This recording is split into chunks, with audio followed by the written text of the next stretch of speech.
So we're gonna repeat that process another time because we're gonna add a little silhouette down here, a little focal point for us. So here's our background of our mountain, and now we're gonna add a silhouette. Okay, so that silhouette or outline that's filled in is your choice. You can put whatever you want in this water. I'm going to show you how to draw a boat with some people in it. You're more than welcome to use the same image that I do. But if you wanted to draw like a dolphin jumping or swimming, or a shark, or the Loch Ness monster, or some other kind of boat, or some water skis, whatever you want, you can do that down here.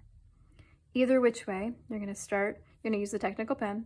You're going to start another layer on top. You're going to draw something and then repeat this process. Now for me, I could sit here and I could zoom in and just, freehand something, but I want to show you an option of tracing because it's going to make your life easier. So before this lesson, I went online and I typed in boat silhouette with people. And I looked through Google and I found an image that I liked, that I wanted to use in my picture. So I'm going to import this image. You know how to do that. I'm going to come over here to my little mountain range picture with the plus sign. Click on that. It's going to open up your camera roll, and here's the image that I'm going to use. It's these two people in a boat, probably a couple. This looks rather romantic. And I'm going to take this. Now look, I'm in the transform area again, right? So I could flip this like I did before, but I'm going to take this, I'm going to pinch it, and I'm going to make it the correct size that I want. I think I'm going to put it off to the side so it's not in the center, maybe like that. And that looks like a good size for me. I'm going to hit done, and you see that it's added that on a new layer.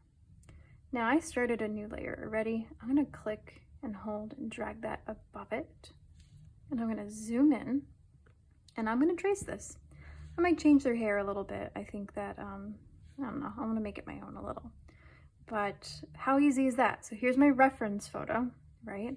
Some people like to change the opacity of their reference too to help them out. I don't mind that right now, but I'm going to come up on top of this and I'm just going to trace it. Okay. But I get, whoa, that's too big. I'm going to pull this down smaller, maybe a little bit bigger. All right, and I'm just going to come in here and roughly trace my whole boat. Just the part that's above the water. Do you see the reflection that's already there? Just the above ground, or above water part.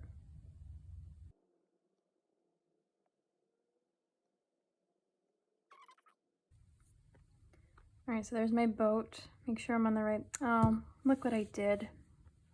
I'm glad I made this mistake, but it's so annoying. Look, you see what layer I'm on? I'm on the same layer as the whole picture.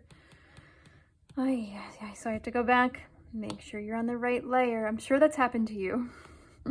Happens to all of us. It's usually happening when you're not paying attention to something and you got excited.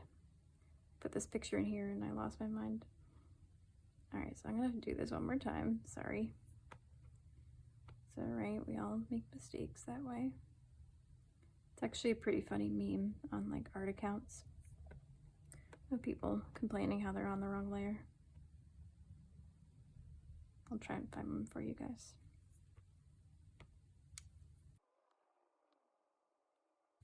All right, so here's my boat. I'm on the right layer this time. Looks like I got a little dot here. I'm gonna grab my eraser. All right, technical pen. So now I'm gonna come up here to my bucket fill my boat in. Okay, tap off that. And then I'm gonna trace these two people. I'm gonna change up their hair a little. Again, to make it my own, make sure you're on the right layer.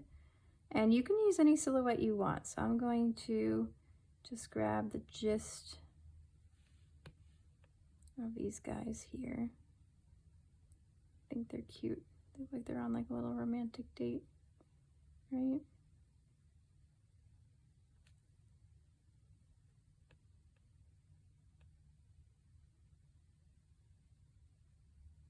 Gonna make her hair less wavy, maybe not.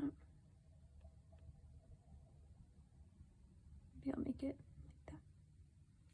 I don't know. Use your bucket fill. I'll give her some more hair.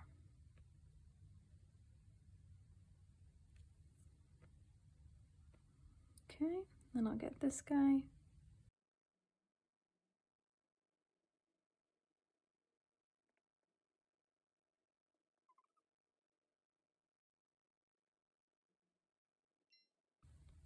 All right, and I think I'm gonna get the oar here, right? Otherwise they're gonna be out paddling. Well, they can't paddle around. Make sure you're on the right layer. I think this will be important so they can get home, right? I'll add this. It looks like this petal is partly in the water.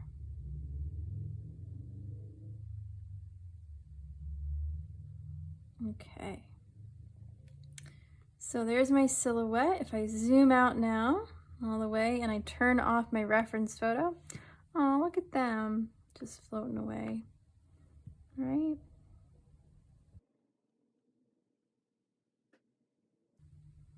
All right, so now we're going to repeat the same process we did with the mountains of how we flipped that and changed the opacity, but with the silhouette that we choose to do in the water. Now again, I chose this one. You saw me trace all that. If you wanted to freehand it, do something different, please do so. All right, have some fun with this.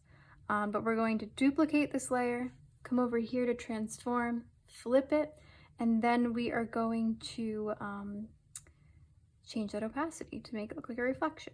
All right, so click on that layer, open it up, come over to duplicate. It's going to create another one above it. Go over to transform.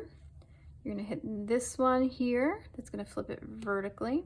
And here's something weird that I noticed because I was zoomed in one time I did this, and it's up here in the sky. So like it flipped the whole layer, which is the whole composition. So just if you lose it, that's why. Just zoom out before you do this.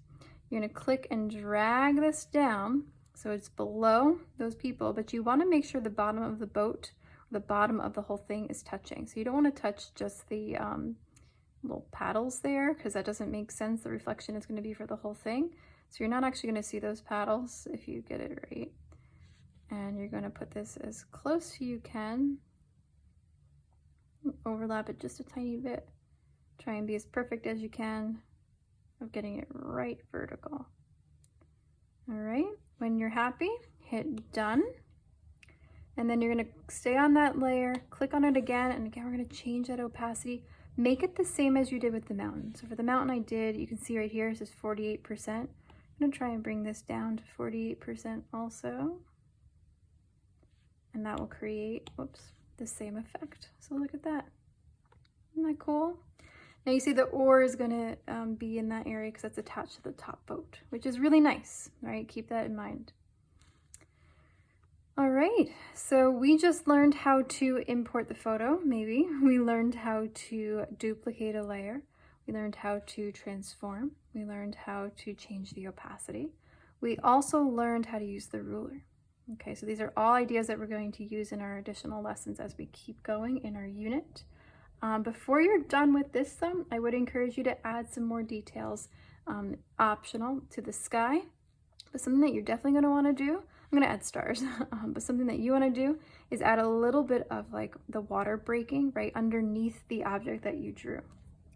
For this one, I tested out some of the tools and I found a tool that I think works really well for this. We're going to use white for both. I'm going to do stars. And I'm going to do that reflection as white. And you're going to go to your library. And I'm going to use, instead of the technical pen, we're going to switch it up. I'm going to use right underneath that, I think. Let me check my notes. Yeah. So it's in the Legacy brush set, and it is called the Felt Tip Pen. I think it may be, yeah, this one here, the Felt Tip Pen. Now for this one, I'm going to take a look at my size. I'm going to make it rather small. And I'm going to bring my flow all the way down to like a 3 or something. Let me test this out. I'm going to do this on a new layer. I'm going to put that layer above everything. And I'm going to come in here and I'm going to test it out. Yeah, that's like a perfect amount of reflection. Okay, so if you want to do some of this, go for it. That's kind of cool, right? I'm going to leave my water really nice and smooth because I do kayak and stuff like that, and I like the water when it's smoother. But right here, wherever your objects are meeting the water, like right under the boat, I'm gonna add just like a little bit. You gotta try and stay as horizontal as you can. You might even want to use the ruler under the boat, and then right here, I'm gonna add a little bit of the water breaking. All right, and that is gonna make all the difference. You might think like, okay, well, just a little bit of a white line, but watch what happens when I zoom out. That little bit of detail really makes sense. When I come out like this, do you see that? It gets that little bit of color there that allows it to feel like three-dimensional. I think I'm gonna make that even a little bit darker, add another layer to it.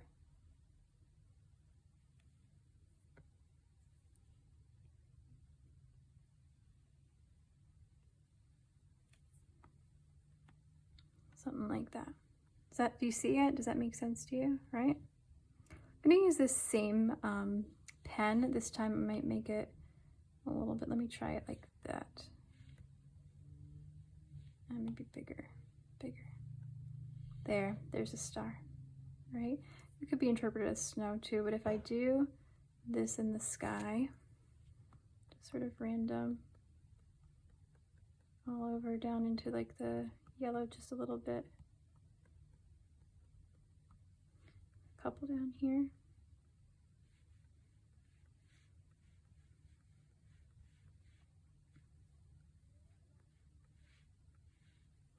The key with stars is to be real random.